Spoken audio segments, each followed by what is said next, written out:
Hello there, and welcome to the Spiral Lab live stream.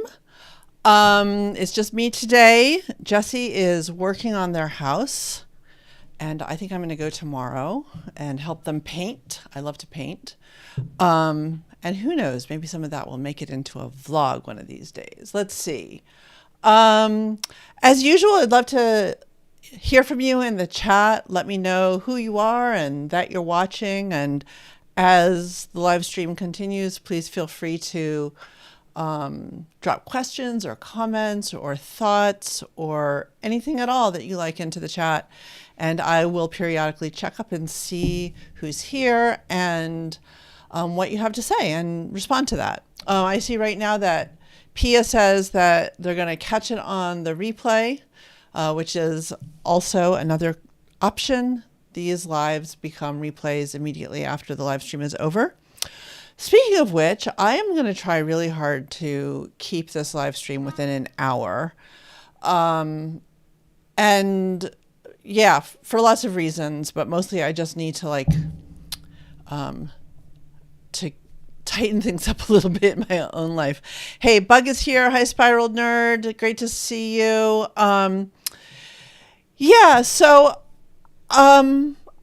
I'm really kind of winging it today. I don't have any notes or anything. And the reason for that is because I'm watching the Tour de France, which some of you know. I'm a big Grand Tour bicycle racing fan, and we watch the Tour de France every year, and the stage just ended literally minutes ago, and it was kind of an exciting end. So I wasn't really thinking about the live stream until then.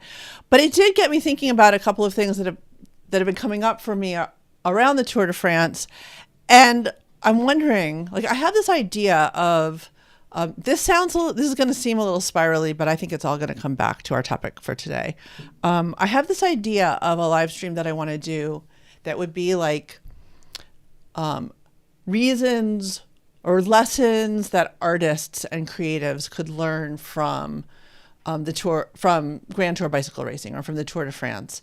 And I just don't know if that would be interesting to people who aren't Grand Tour bicycle racing fans. Obviously I would explain everything, but I don't know. Would people be interested in that? I was thinking of either doing a live stream about it or a video about it, because I really do think that there's all these really interesting elements of the tour, of the ways that it runs that are kind of both counterintuitive and probably largely unknown, that might be really interesting for us as artists.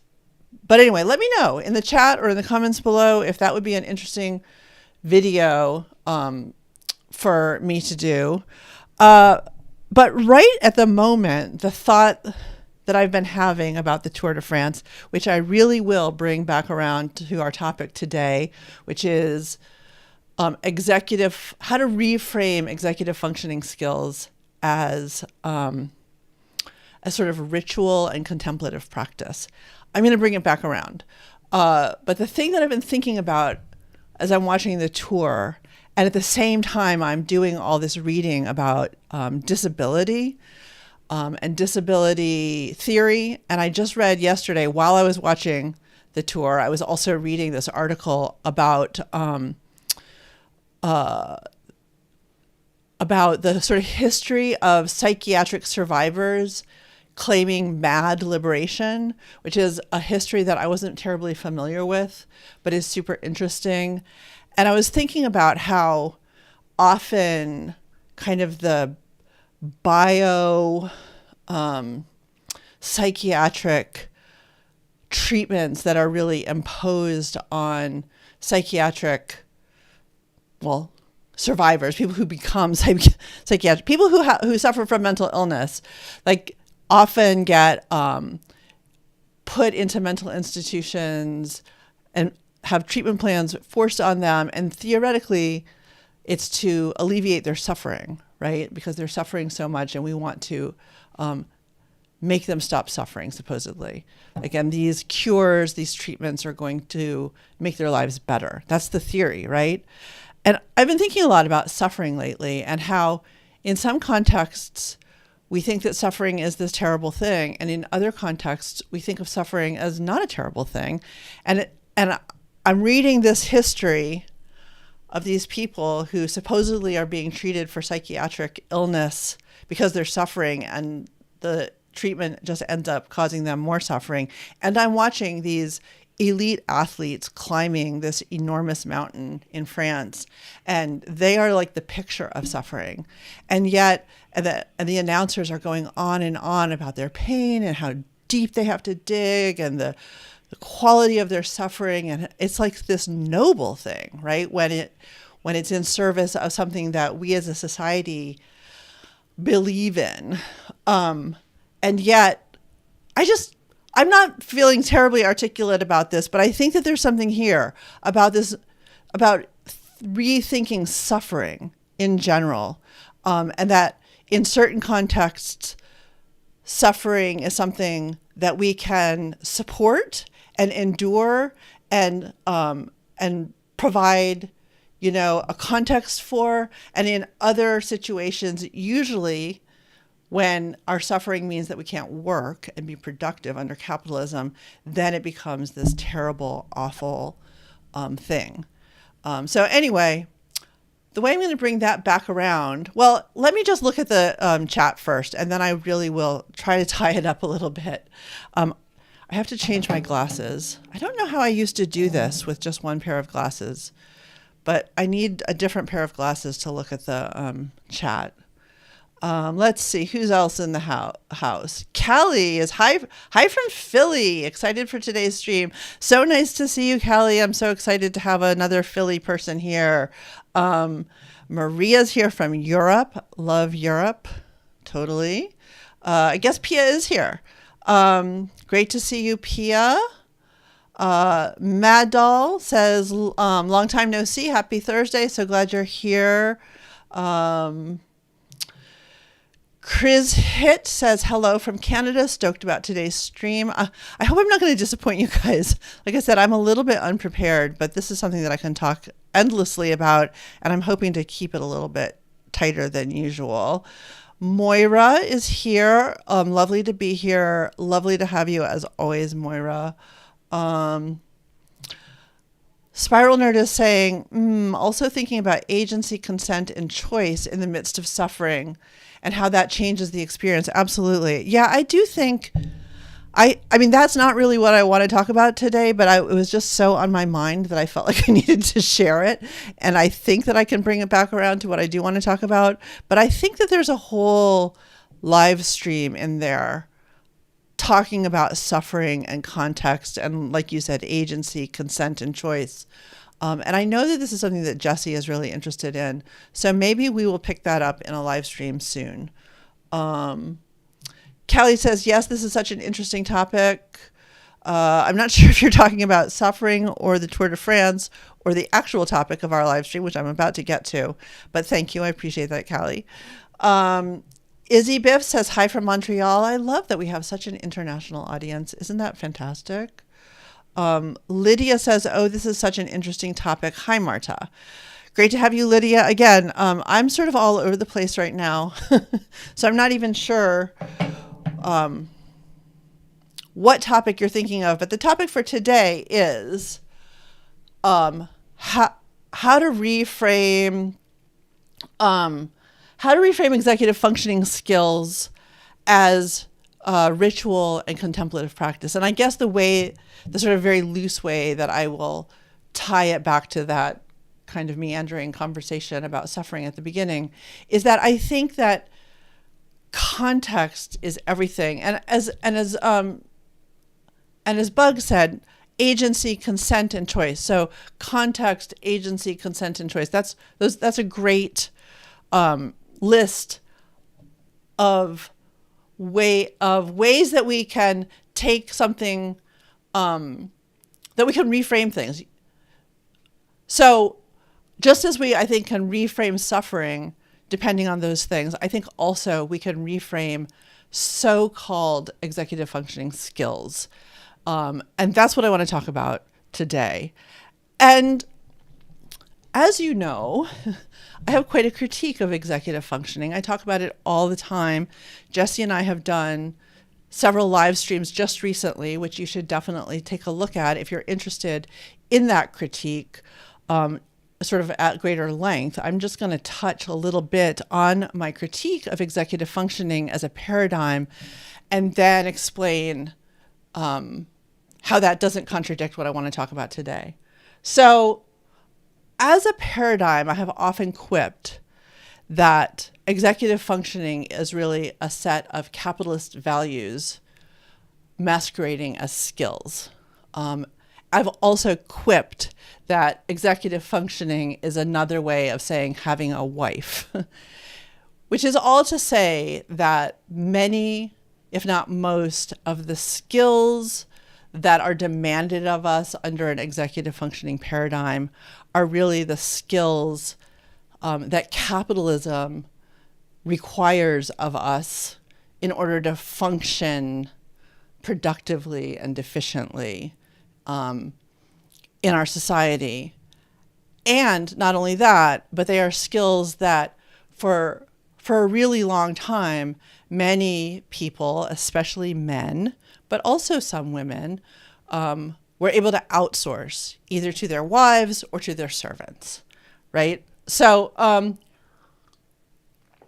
and I have also argued that one of the measures of how much we actually value those skills, as opposed to what the folks who like to drone on and on about how important executive functioning is, they like to argue that these skills are so vital, that they're so important, that they're in fact higher thinking skills. But when you look at the skills themselves, as we talk about it in our community, I think one of the ways that you can determine how much our society actually values those skills is how much it costs to outsource them, how much the market values those skills. And if you look at that, it's not very much, right? And this is where I'll bring my critique back around to what I want to talk about today, because I also have a critique of how the market values those sorts of skills. And by executive functioning skills, I'm talking specifically about skills such as especially homemaking skills, keeping our spaces tidy and organized, being able to feed ourselves, keep up with the laundry, keep up with our schedule, remember when we have appointments and be there on time, keep our clothing clean, remember where we put things, all of those sorts of things, right? Those are sort of, in our community in general, when we talk about having bad executive functioning days, or our executive functioning is low or tanking or whatever, usually we're talking about those kinds of skills. And as I said, the market doesn't really value those sorts of skills. Like many of them, you could hire a personal assistant, a virtual assistant, a housekeeper, a childcare person, at a very low rate. I'm not saying that you should at all. I believe everybody should get paid a living wage for their work. But what I'm saying is that the market values them at a very, very low rate. And that to me is an indication of how much we actually do value those skills.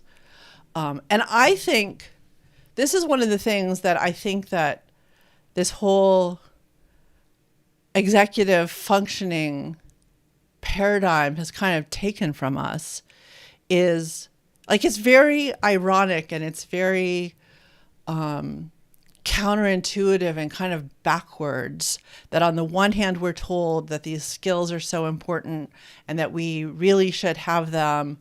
But what I think the sort of folks who like to talk up executive functioning and who claim that it's so important, what they really mean is that these skills should be so sort of second nature and innate to us that they aren't really even skills at all, right? That they just should be easy and simple.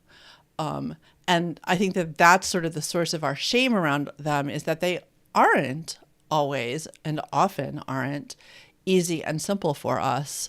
And so, yeah, so then we get into just terrible spirals about not being able to function in the ways that we're supposed to be able to function. But I think what's so sad to me about that is that I think that we end up kind of also when we accept that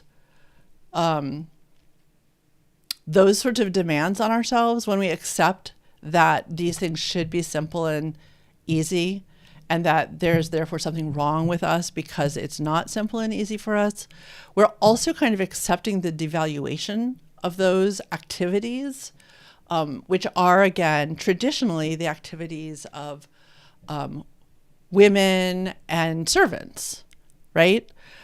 And I kind of want to reclaim that work. And I always have. Like, that has long been a critique of mine. I spent a lot of my life being a homemaker and a mom, and I was busy being a critical theorist at that time too.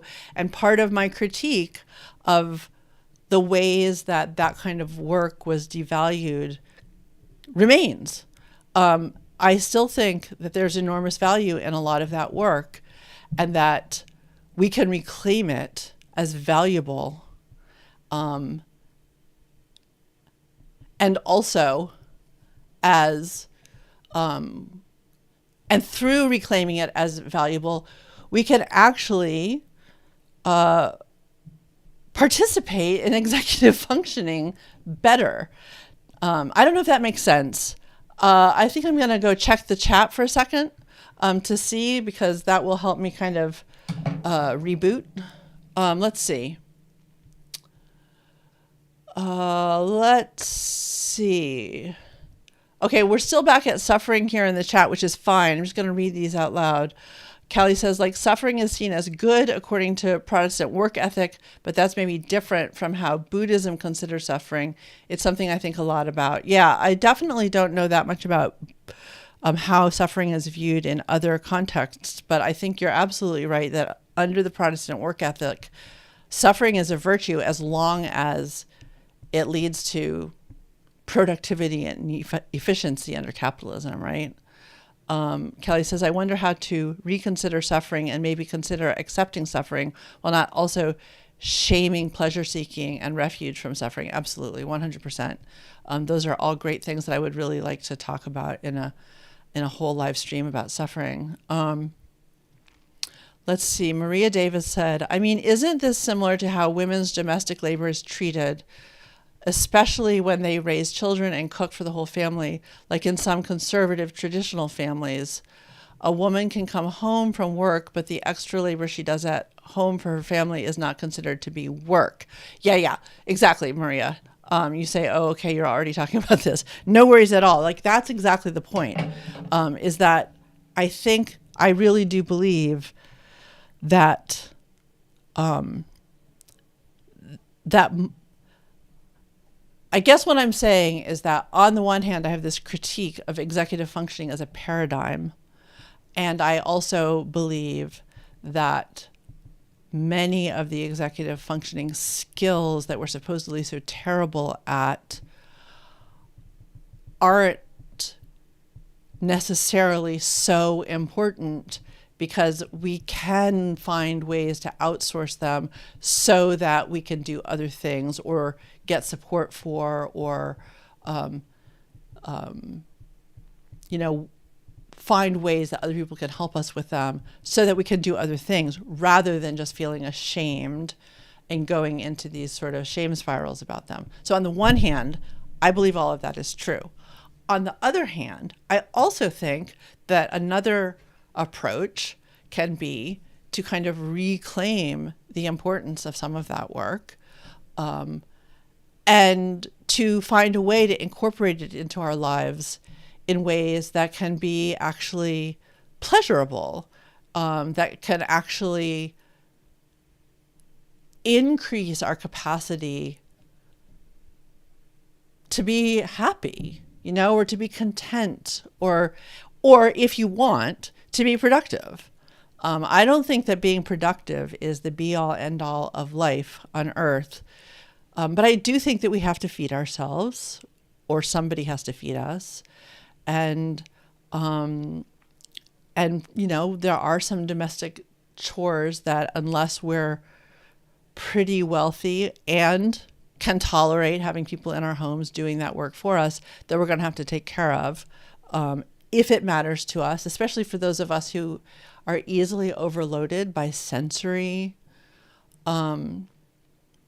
overwhelm. I think that sort of the messes of our lives can actually be really debilitating. And so if we can find a way to incorporate cleaning and organizing and feeding ourselves and doing laundry, etc., into our lives in ways that aren't shaming and don't feel debilitating and don't feel like something that we should be doing, but that is really this awful burden. If instead we can reframe it as something else, I think that can lead to a calmer, happier, more content, less overwhelming life. And I think that's enough right there. But I also think that it can leave some breathing room for getting other things done, if that matters to you, especially if those other things are like creative outlets that you would really like to engage in, but you can't because there's so much of a mess everywhere and you're too undernourished that you can't really think straight, right? So I think that the key to all of this and the key to everything, what I'm saying today is really not that new. I've said this many other times. It's sort of just my mantra. The key really is slowing down. And I think that often that is counterintuitive. I think that often, especially when we're faced with piles of laundry and a kitchen full of dishes, and there's nothing that seems satisfying to eat in the kitchen, and all of our surfaces are messy, and we have something else that we either want to do or need to do. The impulse is to hurry up, right, and get things done as fast as we can. And I think that what ends up happening always is that it backfires. It always backfires. And I also want to be really clear that I'm not saying that this is going to solve all of your problems.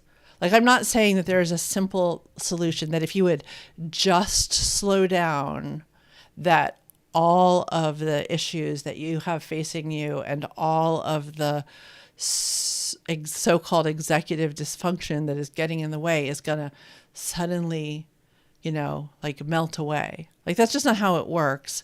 And I think that if you know my work, you know that I don't really believe that there are easy solutions or easy fixes. And I think that all of this is the work of a lifetime. And that even our expectation that we're going to make things better for ourselves has to happen slowly. There just is no overnight fix for any of our problems.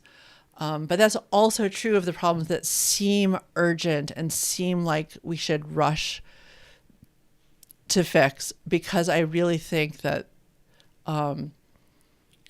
that what ends up happening is that we just dig ourselves even deeper in these shame spirals and these anxiety spirals, and things end up flying even more out of control than they were already.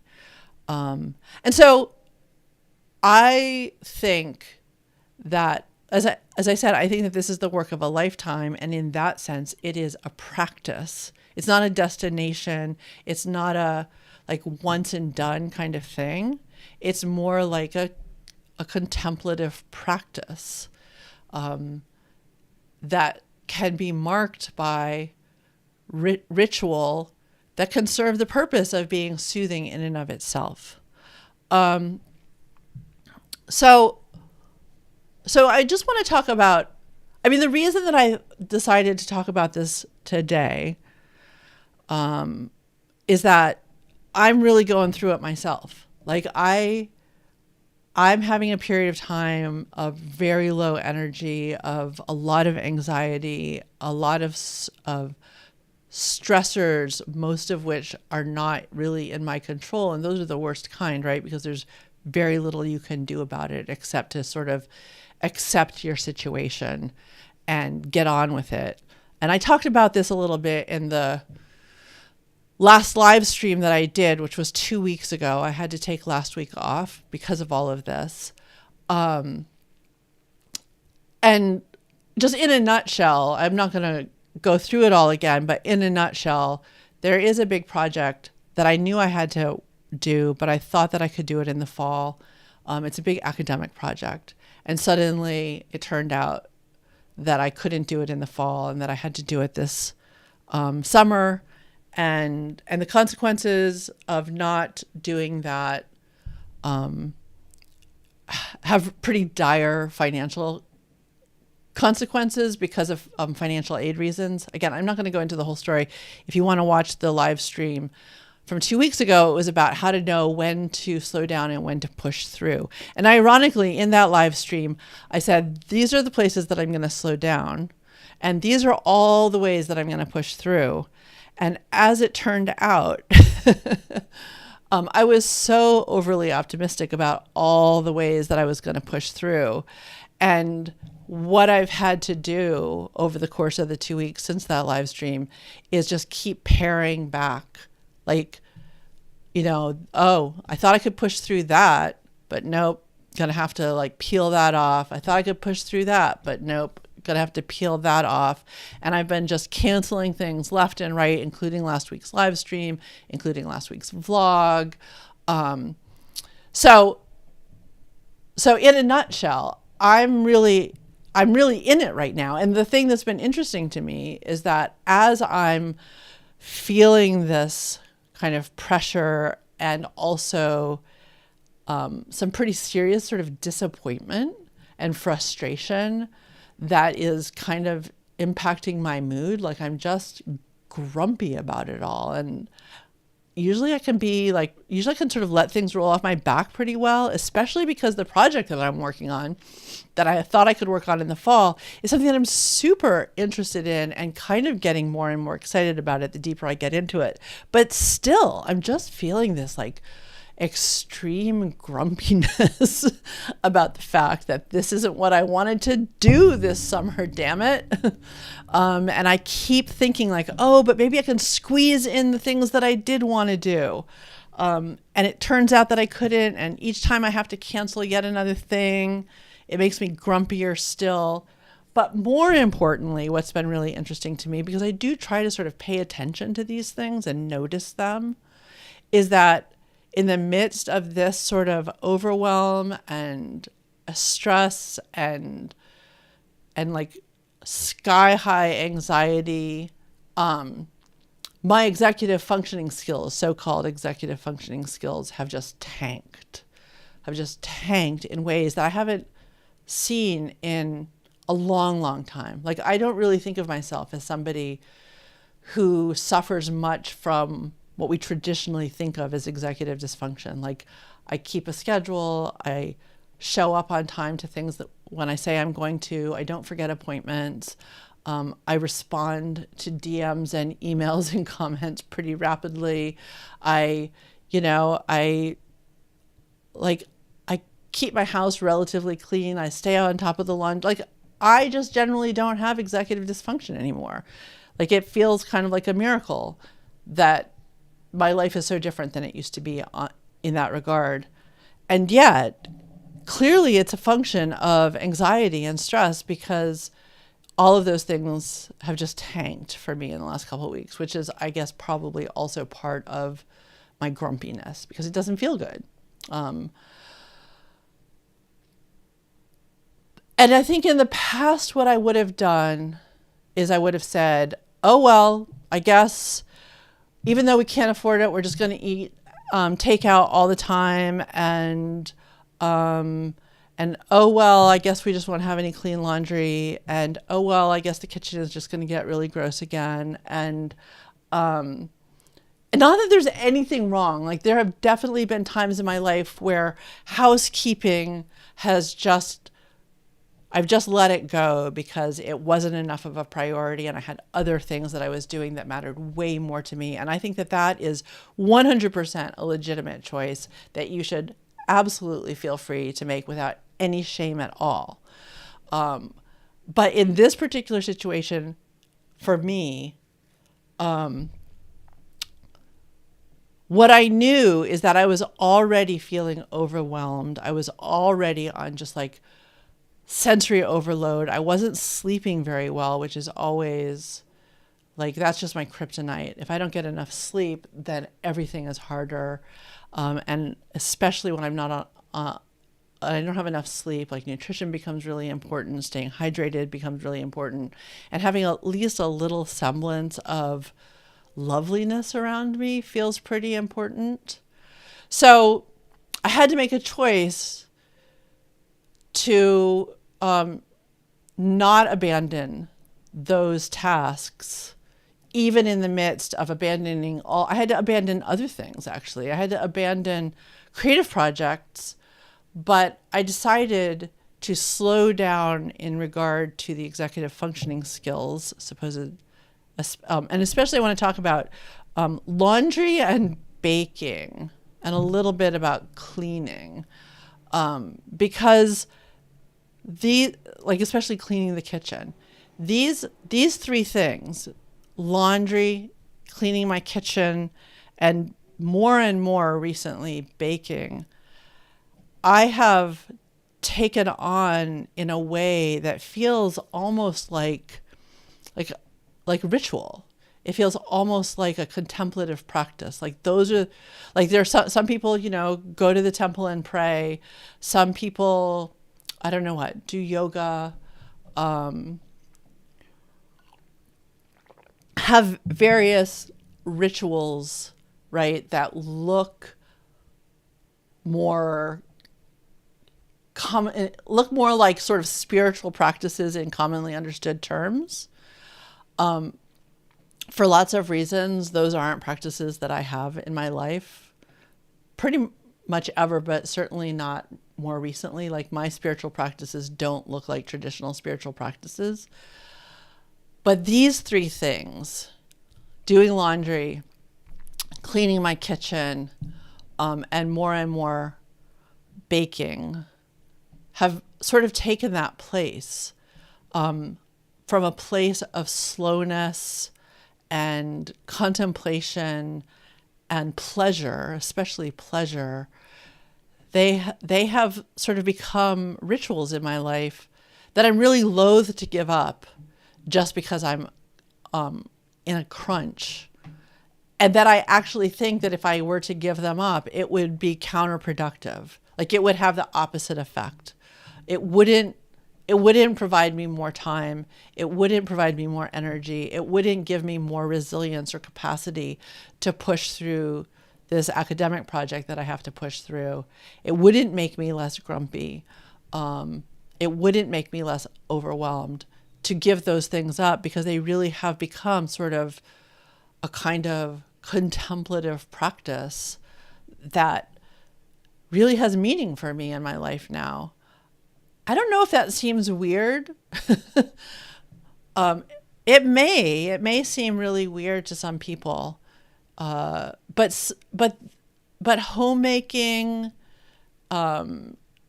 baking, creating beautiful spaces, feeding myself and my family, those have always been sort of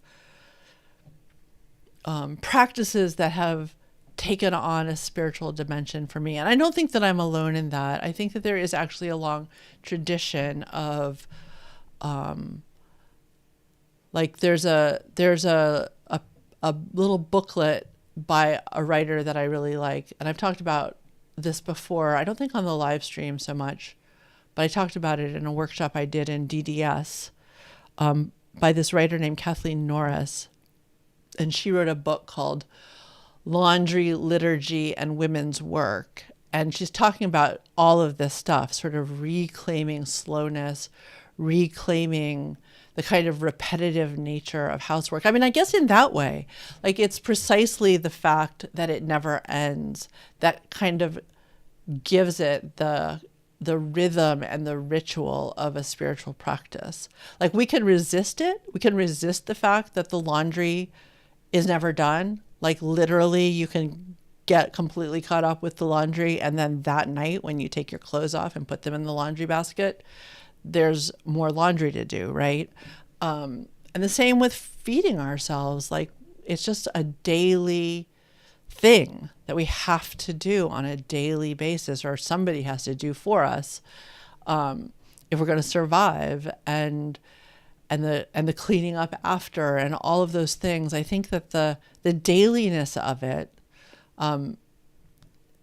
is precisely what can give it that kind of rhythm of ritual and create a sort of soothing, contemplative place for us. I think it's precisely because we have been taught to devalue that work as women's work, as servants' work, or at the very least as work that should be so innate in our capacity that we shouldn't even really notice it or see it. Like in those ways, we've been taught to devalue that work. So it doesn't come naturally, I don't think. I think that just as this is a perfect metaphor actually, because, you know, the project that I'm working on is becoming increasingly exciting and interesting to me. And hopefully that's going to allow me to get over this grumpiness.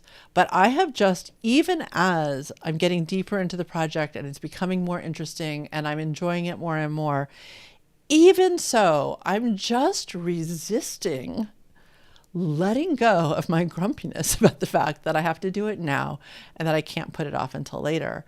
I'm not usually like this. And I try to notice these kinds of things and figure out what's going on so that I can offer them as metaphors. And something just clicked, which is that I'm doing with this project what many people do with things like doing the dishes or doing the laundry, is right. There is intrinsic pleasure and possibility for sort of ritual beauty and contemplative stillness in many of the things that and that we have to do in our lives and that we call executive functioning skills.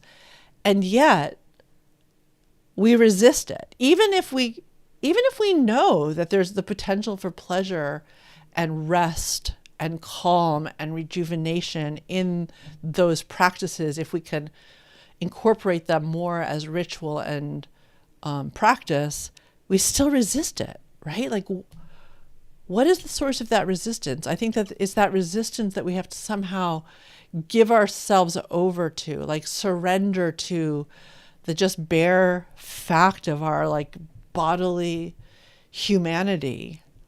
It is really, I think that embracing these kinds of practices as ritual and contemplation, and as spiritual practice even, it requires a certain kind of humility, a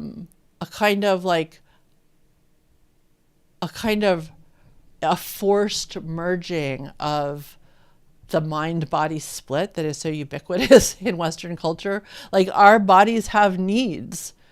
Our senses have needs, and taking care of those needs is not base work. It shouldn't be considered base work.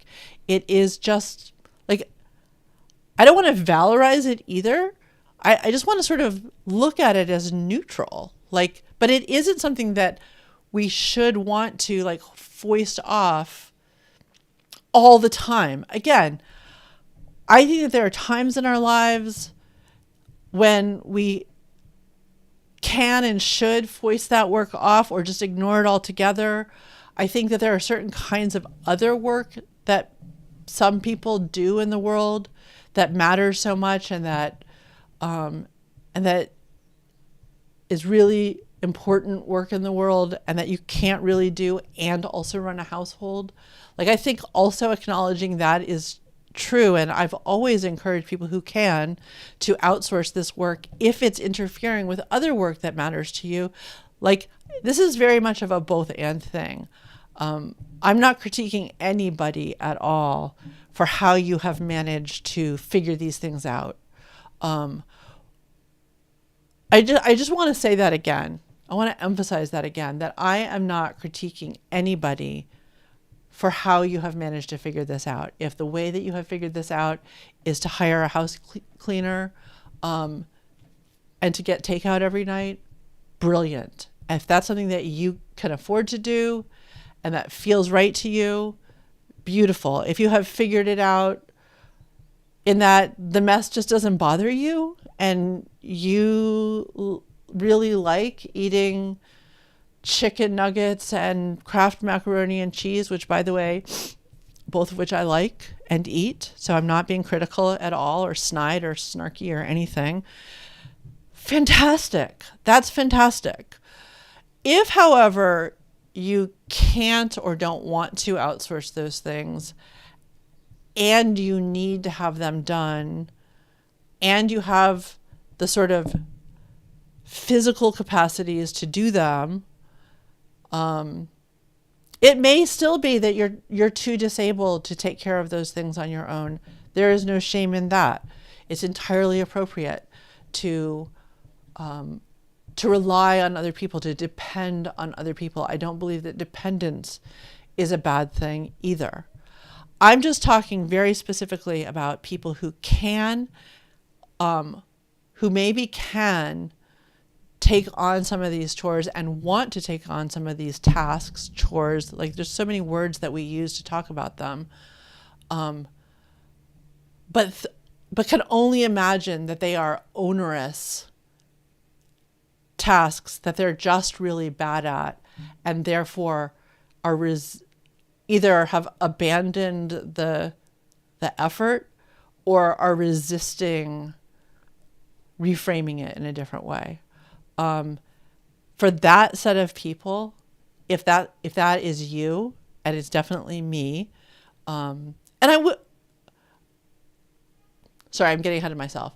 It's definitely me. If that speaks to you, then I want to encourage you to try to find some of these things that can be a place of calm and pleasure and contemplation in your life, and just encourage you to even consider that as a possibility, because I think that for the most part we don't think about it that way in our culture.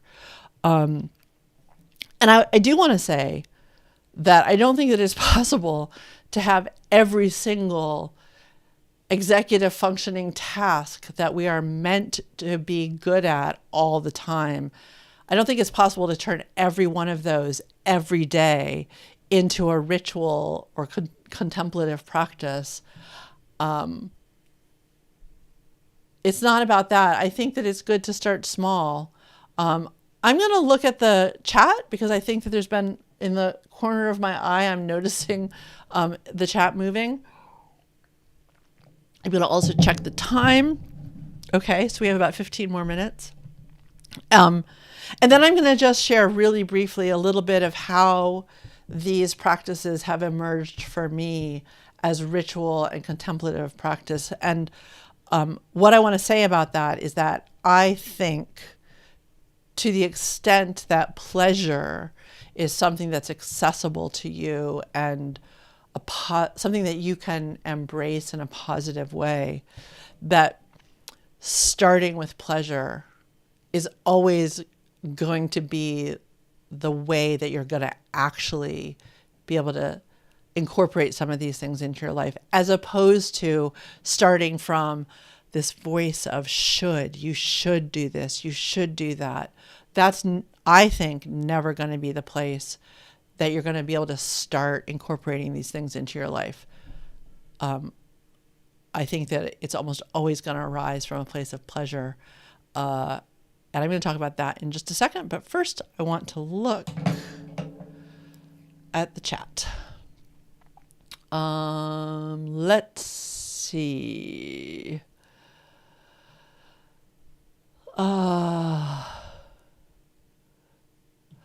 Uma Ranga says, hello and love from India. Loved your earlier vlog on strategies on overcoming executive dysfunction. Continuing to look out for more gem. Thank you. I'm so glad that you came via that video. That video has been by far my most successful video. I haven't rewatched it in a really long time because I'm kind of afraid to. But anyway, thank you. I'm really glad you're here, Uma. Maria David said, what do you think would be some strategies to achieve a slower rhythm? I'm going to talk about that in just a minute. Okay, Maria, for sure. Jailbreaker says, hello from San Francisco. Great topic. Great name, Jailbreaker. Love it. Mad Doll says, I'm right there with you, Marta, around financial ramifications of student loans and the workload I have and the stress of it all. The cleaning and home front has taken a nosedive. Yeah. And I want to be really clear that I am not in any way suggesting that you should be able to keep up with the cleaning and the home front in the midst of all that. I think that often in these live streams, I sort of come to understand what my thesis is by talking it through with you. I really think of these as rough drafts, and that's why they're kind of meandering and rambly. But I think that what I'm realizing about myself is that I already had these practices, these few sort of executive functioning skills incorporated into my life as contemplative practices, and that I'm realizing that letting them go would have been more detrimental to what I needed to get done than keeping up with them. But I think that that's largely because they were already really ritualized in my life. And for the vast majority of my life, that hasn't been true. And that, in fact, in periods of stress like this, when a project, sort of a deadline kind of got imposed on me with really draconian consequences if I didn't finish it, everything else just flew out the window. And that is fine. 100%. No shame. That's normal. That's normal. You know what? That's normal even for neurotypical people. Like I challenge anybody to show me somebody who's like under a real crunch to get something important done with draconian consequences if they miss the deadline, whose house isn't a mess. Like, come on. All right. So I just want to be clear about that. But I also think that once you get through, I don't mean you specifically, Mad Doll. I mean, once one gets through that kind of crunch time and has a little bit of breathing space, it might be possible to start thinking about building a repertoire of ritual and contemplative practice around these skills so that the next time is a little bit easier. That's all. Okay.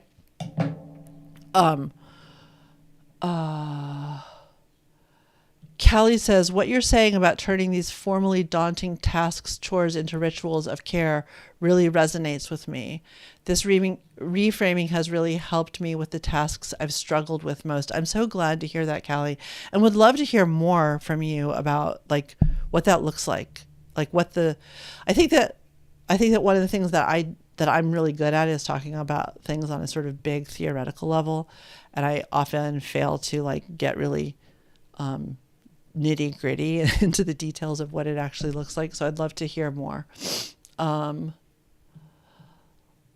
Love Rain Thunder. Love your name. That's a great handle. Says, I love this. Some girls I knew said cleaning was stress relief for them. I've always wanted that power. Yeah. Again, I think that if you try to implement, as I was just saying to Callie, I think if you try to implement any of this while in the midst of a burnout or a really stressful situation, that's not really going to work. I think that when you find yourself in a place of a little bit less crunch, that might be a good time to start thinking about this. Fatima says, great channel. I'm a newly diagnosed ADHD lady. Also a new homeschooling stay-at-home mom. Been there, done that. I was in a high-paced career and I realized it was draining me of my energy, and I love being a wife and mother. Yeah, I'm sort of, I would love to talk more about that for sure. But I'm really glad that you have found some relief for yourself. I do think that homemaking can be such a wonderful experience, for sure.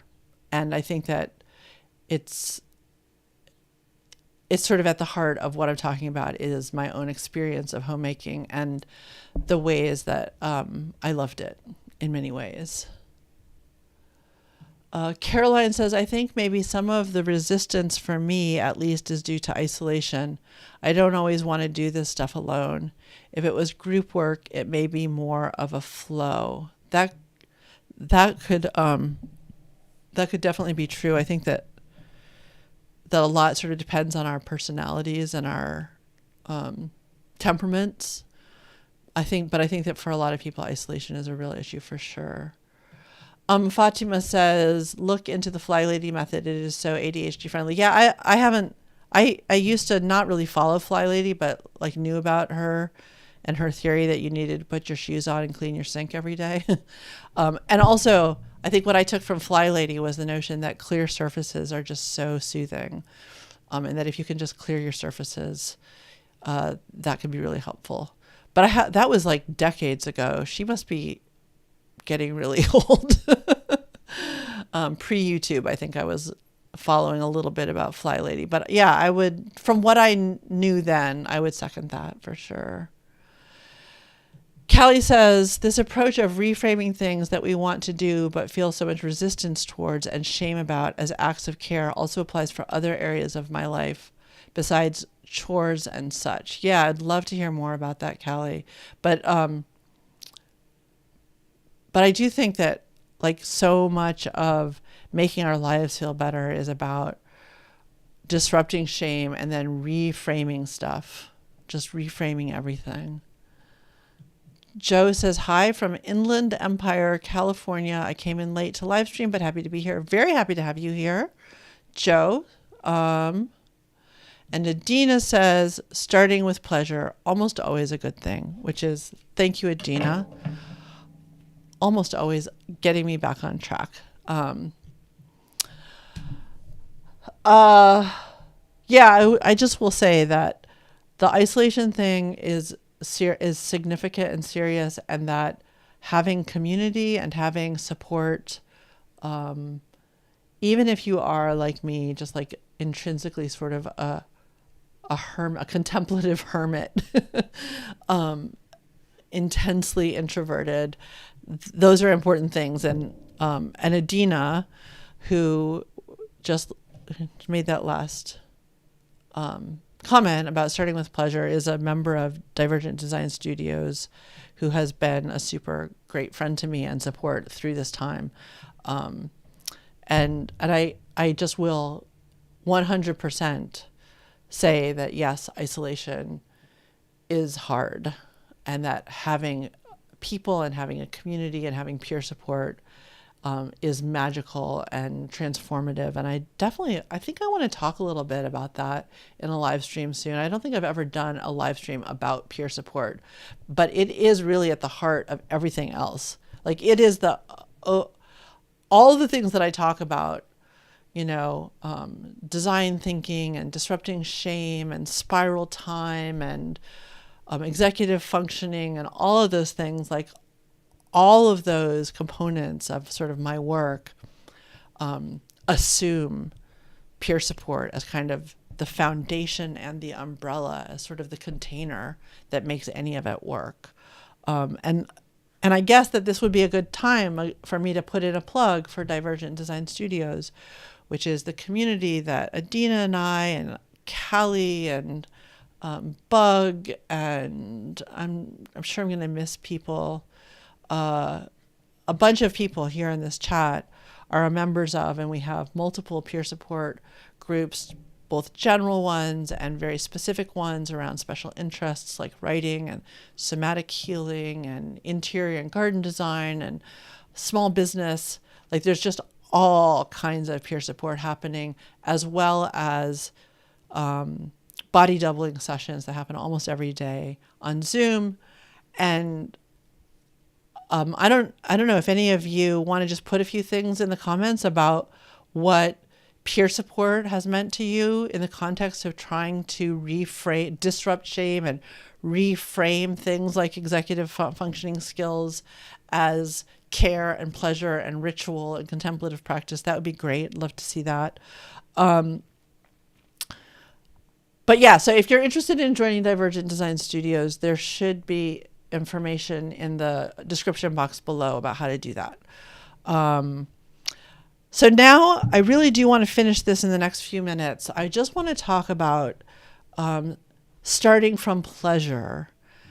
And I think that pleasure is always going to be so much better at wearing down our resistance, at chipping away at our resistance.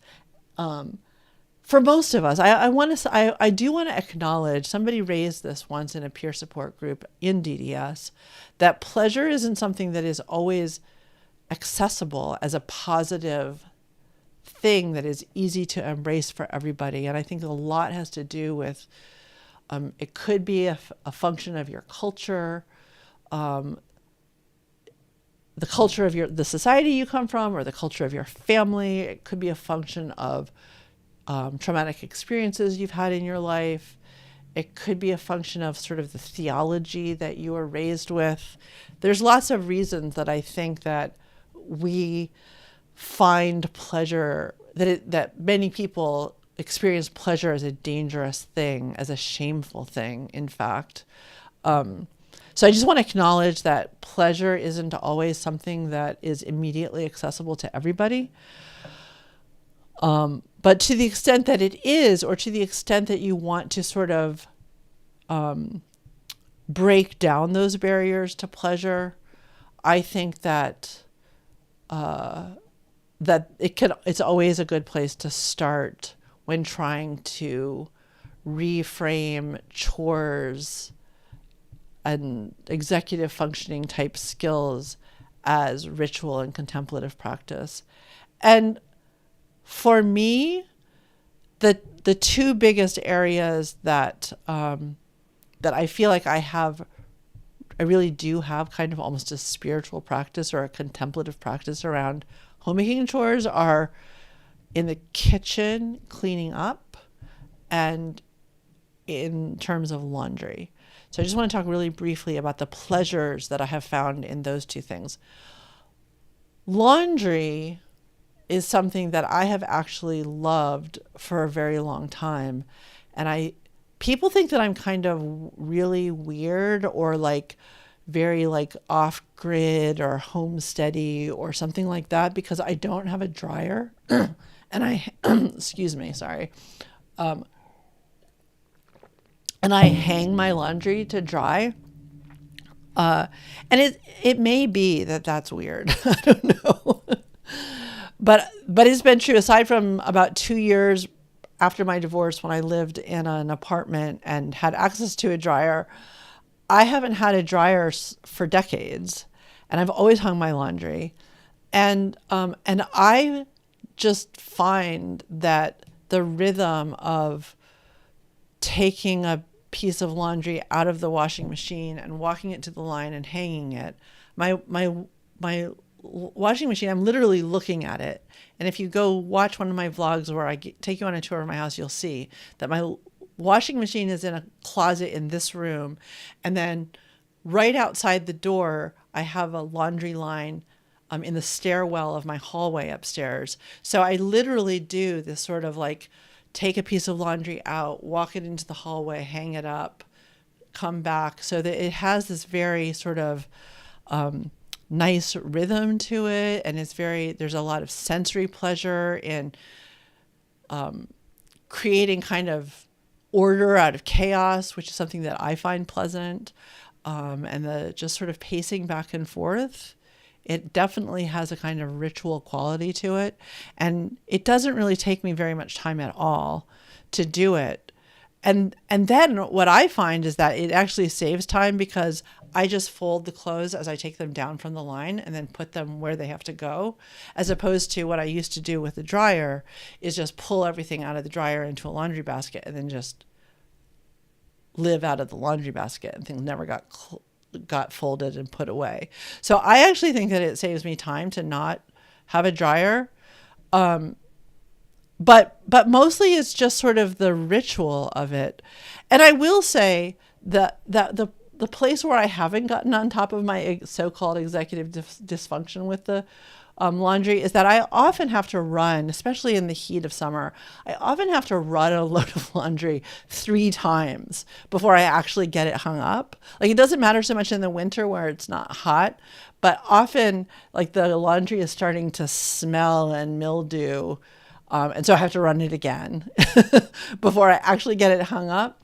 But that's simple enough. It's just a matter of putting another scoop of laundry detergent in and turning it on. And I just like am over the shame of feeling bad about that. Like, it just is what it is. So with the laundry, I have always found sort of a pleasure in the rhythm of it. And I will also say that it wasn't as easy when I had 2 kids at home and an active household and there was tons of laundry. Like right now, I can do all of the laundry in my house, including the bedding, the towels, the kitchen, towels, all of our clothes, everything, by doing 1 load a day. So that's all it takes, is 1 load a day. And I definitely use it now as a sort of way to get up from what I'm doing and just kind of think. Like I like sort of manual work that doesn't require too much brain power. When I'm trying to work something out in my head or I'm thinking through a problem, I used to be a smoker, and what I would do when I needed that break was just go outside and smoke a cigarette. And if smoking weren't bad for you, I would still do that. I loved smoking, but it is bad for me, so I don't anymore. Now instead I just hang a load of laundry or hang a couple of pieces of laundry and then finish later, right? So that's the laundry, and I just find that intrinsically soothing and enjoyable and manageable. In terms of keeping my kitchen clean, that is something that is way more recent, but I feel like it is now a practice that I have been consistently doing for, I don't know, maybe going probably close to a year now. So I feel like it is something that is really solid, and that I don't usually like to talk about new habits when they're very early stages, because it's really easy for those to like fly out the window in times of stress or whatever. But this is something that I have been really consistent with for quite a long time and through periods of extreme stress. And so I do really feel like it has been incorporated into my life as a ritual and a contemplative practice. And that came about from my very pleasurable practice of making coffee and toast for myself in the morning. Every morning I have the same breakfast. It is my favorite thing of the day that I eat and drink. My cup of black coffee that I make in my French press, and my 2 pieces of toast that I have, one with peanut butter and one with cherry jam. And it's just so pleasurable and so satisfying to me. And it used to be that I would make that toast and coffee and go off and read something for pleasure, do something for pleasure for at least half an hour before I would start on the work of the day. Often, though, I was doing it in a really messy kitchen, and that was sort of the part of the ritual of the coffee and toast that wasn't so pleasurable was how messy the kitchen is. Like, it's really hard for me to work in a messy kitchen. But for a long time, and I had this idea like, oh, I could clean the kitchen while I was making my toast and coffee. But I had this resistance to it because I was like, no, cleaning the kitchen is work, and you have your toast and your coffee and you go read your mystery novel for half an hour before you start working. And if you clean the kitchen while you're making your toast and coffee, then you have ruined the ritual of the toast and coffee and the mystery novel, right? So I was being really resistant for a long time. And as a consequence, the kitchen was always really gross, and I had a lot of shame about it. And the should that was in my head was that you should clean your kitchen the night before. You should never go to bed with a dirty kitchen. At the end of the day, after you've eaten, you should go in and clean up the kitchen. And the reason that you're faced with a dirty kitchen in the morning that is spoiling your ritual of toast and coffee is because you were bad and you didn't clean your kitchen last night like you should. And finally, I kind of had this epiphany, these simultaneous epiphanies, which was, one was, why should I clean my kitchen the night before? Like, there's nothing intrinsically wrong with cleaning my kitchen the next day, other than the fact that it's going to spoil my ritual of toast and coffee. But the only reason it's spoiling my ritual of toast and coffee is because I've decided arbitrarily that this is work, and you don't start working until after toast and coffee, right? So I like boxed myself into this like place where I couldn't move based on the imposition of all of these definitions of what you should do and what work is. And finally I was like, you know what? I don't hate cleaning the kitchen. It doesn't I don't have to think of that as work that I can't do until I've started my work day. And there's no reason that I should clean my kitchen the night before, other than this like voice in my head, this shaming voice in my head. So I just decided I don't clean the kitchen at the end of the day because I don't have any bandwidth at the end of the day. And by the way, the reason that cleaning the kitchen is my thing at all is because Joel does all of the cooking. And so that's just like part of the division of labor in our family. Excuse me. So it is my thing to clean the kitchen, but I don't have to do it the night before. So I can, and so now that I no longer have that like shaming should about you should go to bed with a clean kitchen, I actually find the bandwidth almost every day now to just put the food away. Which means that the food doesn't get spoiled and I have leftovers for lunch the next day, but then just leave the mess in the kitchen. And then in the morning, when I get up, I put the kettle on for my coffee water. I put the bread into the toaster oven. And because I do this every single day, it's not really that big of a deal anymore to put the dishes in the dishwasher. Sometimes I have to unload the dishwasher, but that doesn't take very long. And I often do like let pots soak on the stove for a couple of days before I actually get to them, but that's not such a big deal. Like in the time that my kettle boils and my my bread toasts, I can pretty much clean the kitchen from the night before. And it's actually like a really nice, like, again, that the pleasure of making surfaces clear and bringing order to chaos, it can be really lovely. But it had to start with the pleasure of the toast and coffee. I'm really convinced of that. Like if I didn't already have the ritual of cleaning the kitchen rooted in the pleasure of the toast and coffee, I don't know that I would have been able to find pleasure in the cleaning of the kitchen. I don't know if any of that makes sense. I feel like I'm kind of rambling here, but I'm going to go look at the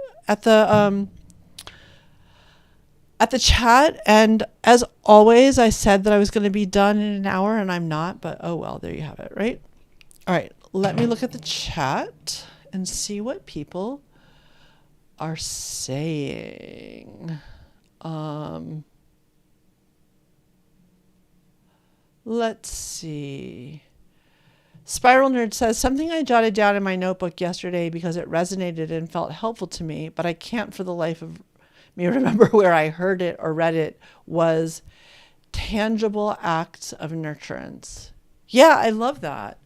Like, I think that so much of like manual work, of physical work, of like the actual tangible work of nurturing ourselves and our spaces and our families and our environment is really devalued in our society. And I think the reason for that is because it is traditionally done either by women or by servants, many of whom are often people of color. And so we associate that work with really low status. But I think that we can reclaim it, for sure. Adina says, peer support, just getting a witness for what you're going through is so supportive. Connection is the connective tissue of healing. I love that. That's what we do in DDS. Couldn't agree more, Adina. And Adina says, agreed, pleasure is not always accessible. Yeah, that was a real insight for me that somebody, like I said, somebody shared in, I think it was just in the chat box, like a brief comment by somebody during a peer support group. But it really was an aha moment for me because I'm like such a hedonist. Like, I'm just all about pleasure. And it's never really occurred to me that like pleasure isn't something that is accessible to everybody. So I'm trying to like incorporate that into my sort of thinking about it. Bug says, DDS peer support feels super helpful for me in working on chipping away at and unlearning my shame and seeing all the ways that connects to my core values and to liberation work. Yeah, for sure. For sure. That's my experience of it too, Bug. Joe says, I'm currently reading and enjoying How to Keep House While Drowning. Not sure if this book had already mentioned, but could be helpful to others since it's tied to today's topic. That's interesting, Joe. My friend and co-conspirator at the Spiral Lab, who isn't here right now, Jessie Meadows, but who often does this live stream with me, just recently, they have a Discord server associated with their newsletter called SLUGGISH. It's a Substack newsletter, which you absolutely, if you don't already subscribe to it, you should, if you can, or if you want to. Like, here I am telling people what they should do, and I'm so opposed to the word should, but you know what I mean. Anyway, it's great, and you can find a link to it in the description box below. Anyway, long story short, Jessie recently texted me and said, oh, somebody in my Substack recommended this book, How to Keep House While Drowning, and it sounds like it's just right up your alley. So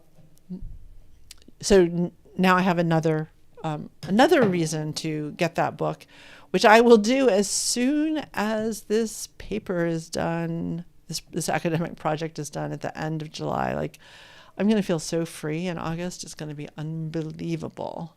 But yes, thank you for that recommendation, Joe. Kelly says, going to send several messages. Sorry if it's too much. There's a 200 character limit, right? Kelly says, I used to always struggle with being messy at home, and it was very distressing for me and my partner. It made me feel so much shame and overwhelmed. Totally relate. Completely 100%.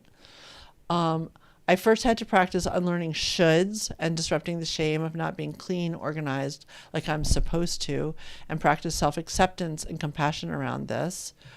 100%. And Callie, before I even go on, I just will say that like that was part of my process too, was first just sort of abandoning myself to the mess and surrendering myself to the mess and just accepting it, like radical acceptance of the mess and disrupting my shame around it before I could even move on to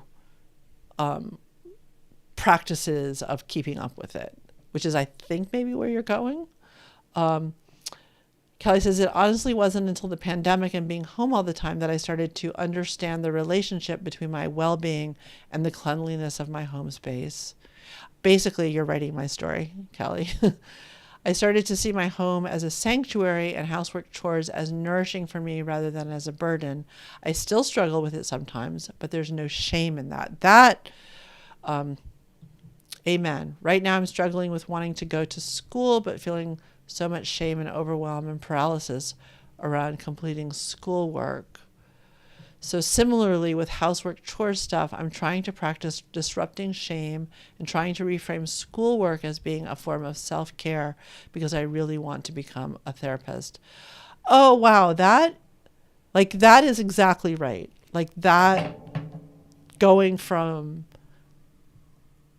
housework and chores to other forms of work that involve executive functioning that might not really lend themselves as easily to contemplative practice. Like I think that there is a whole history, certainly in the Christian tradition and in the monastic Christian tradition, of the work of housework, food, creating, I'm sorry, I'm losing my words, preparing food, those sorts of things. There's a real tradition of that being sort of part of the rhythm of a day that also is punctuated by prayer and the reciting of the Psalms and contemplation. So I think that there's a real tradition that I'm, at least in the Christian tradition, and I'm sure in others as well that I'm just not familiar with, that I'm drawing from in saying that we can take on housework as a ritual and contemplative practice. I think it's less obvious how other sorts of executive functioning skills, like keeping ourselves organized around school especially, and appointments and deadlines and those kinds of things, and managing research projects, like those can be really daunting. And it may not be as obvious how we can take those on as ritual and contemplative practice, but I think that trying makes a lot of sense, and trying to extend the metaphor into other realms is brilliant and beautiful. And I'm so happy that that is something that you are at least working towards, for sure.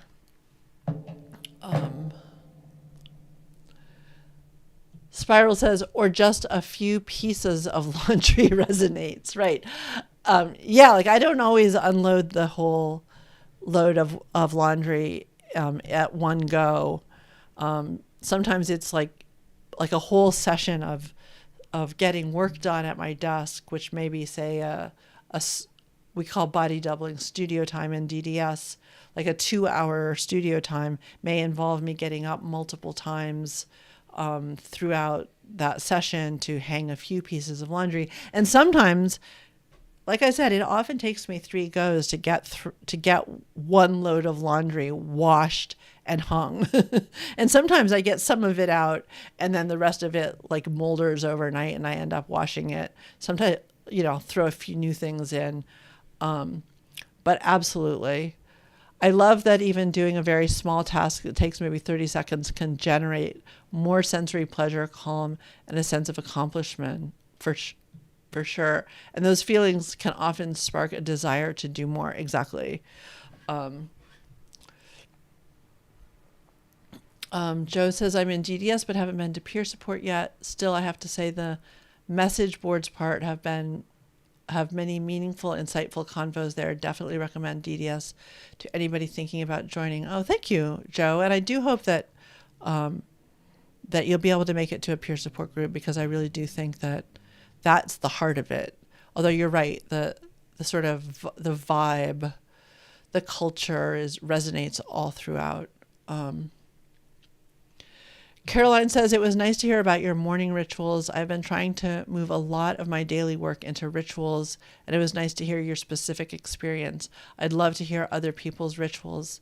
That's a great idea. That would be an interesting project, to try to collect stories in a sort of peer support way, to collect stories of how people have ritualized some of these tasks and incorporated them into their lives as kind of meaningful practices as opposed to shameful burdens. David says, always struggle with the kitchen. I feel better when it's clean, but it piles up so fast. Yeah, David, I will say that I didn't used to have a dishwasher, and it was impossible, and it would still be impossible for me to keep up with my kitchen without a dishwasher. So the dishwasher is key. I don't know if you have a dishwasher or not, but if you don't, and if it's possible for you to get one, highly recommend. I think as with so many of these things, it's sort of a consistent practice that is required to stay on top of it. Although recently, a couple of days went by where I didn't do that morning ritual because I was just too stressed out. I hadn't slept enough, and the kitchen did pile up for a couple of days, but I was able to get back into it, and it wasn't too overwhelming. It took me a couple of sessions, right? Like I did my normal morning thing, but there were still dirty dishes, and so later in the afternoon, I did another load of dishes. But yeah, I get it. It's really hard. I do think that if you can find some way to incorporate doing it as an act of pleasure, which I know it sounds crazy, doing dishes as pleasure, that is possible to make it be something that you do more consistently, and then the consistency helps you keep up with it. But I know I don't want to sound like those people who are like, you just have to be consistent.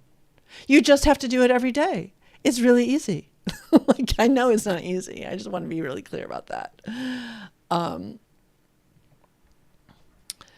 Callie says, yes, and it's hard to navigate struggling with housework chores when it impacts your partner too. Yeah. Steve says, I definitely have ADHD, particularly the hyperactive part, and as well as issues with drive and motivation, making appointments, etc.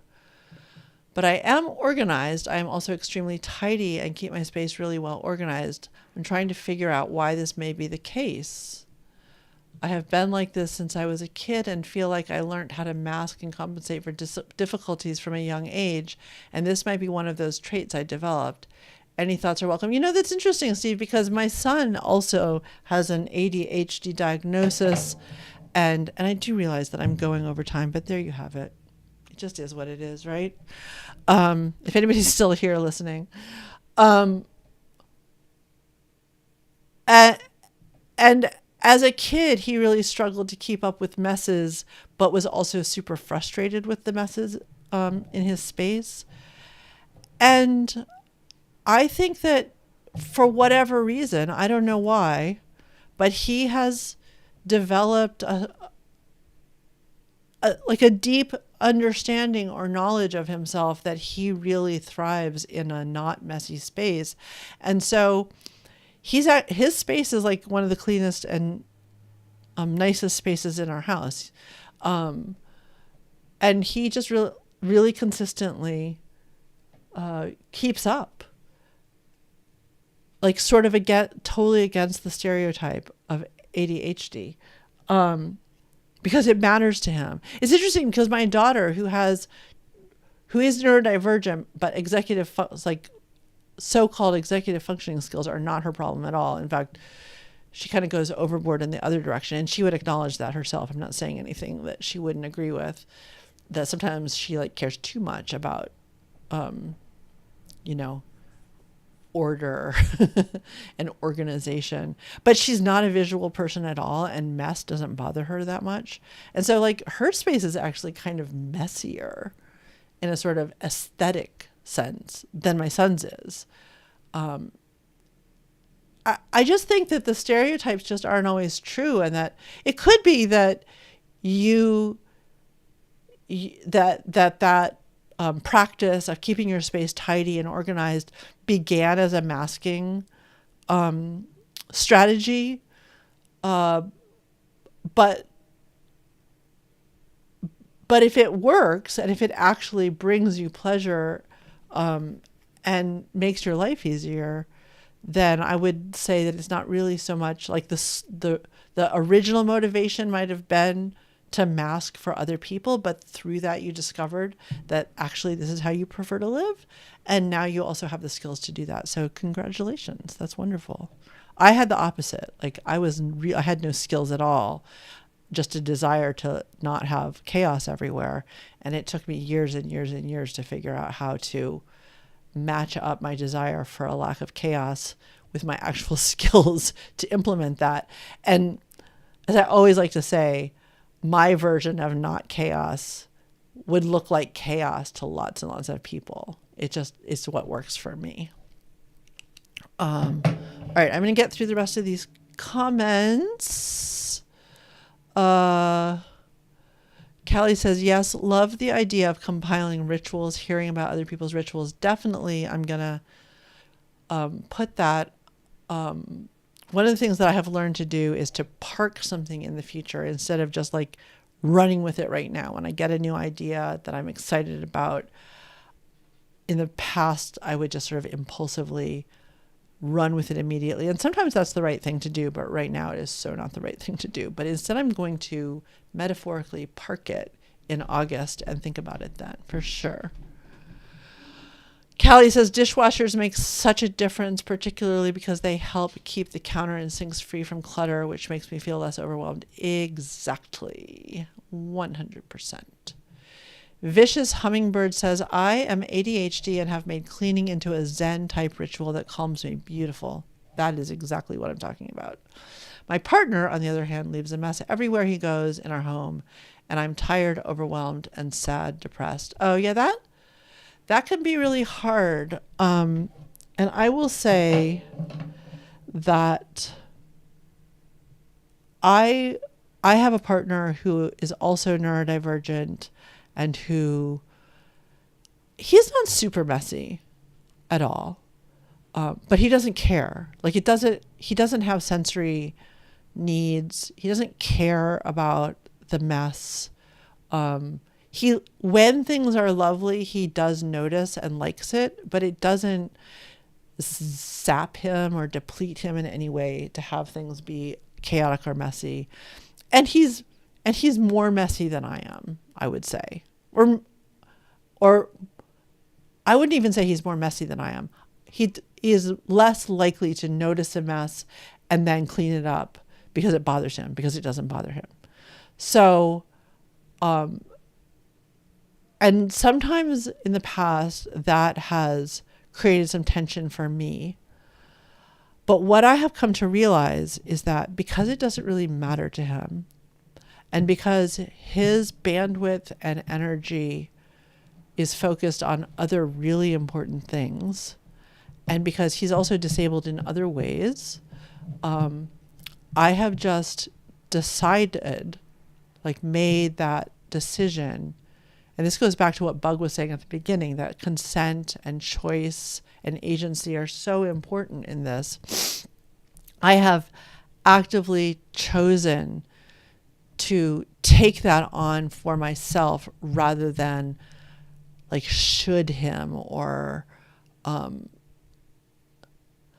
like there are other areas where I really have a need that I can't meet myself, and where something that he's doing is bugging me, where I will absolutely bring it to him and we'll have a conversation about it, and he will do his best to, do differently.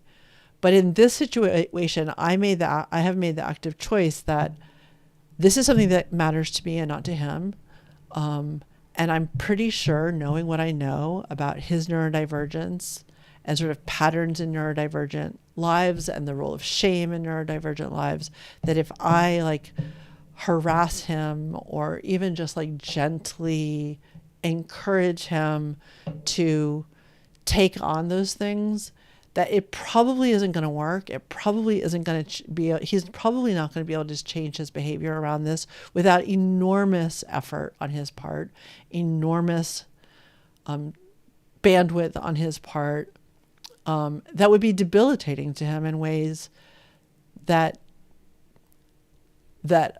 it just, so it feels like a gift that I can give him because I'm capable of it, because I do, like you, find a certain zen about it. So, so I take care of it. And that's sort of part of the division of labor and of emotional labor. And there is very much an equal give and take in our relationship, so it doesn't feel like a burden to me. So I don't know if that is helpful at all, but it is definitely something that I have had to work through and think through and kind of come to this conclusion that that's not a battle that is worth fighting. I guess that's not really the metaphor I want to use, but I think you know what I mean. Anyway, let's see.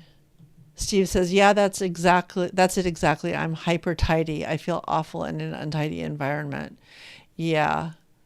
Thank you so much for answering that. Absolutely. Yeah. And Steve says, thanks, Vicious. I appreciate hearing that. That feels familiar. Right. So I guess what I would say, just to sum up, is that I do think that it can be a struggle to find the balance when we're doing this with other people, and like my own capacity to take these kinds of rituals on as pleasurable and as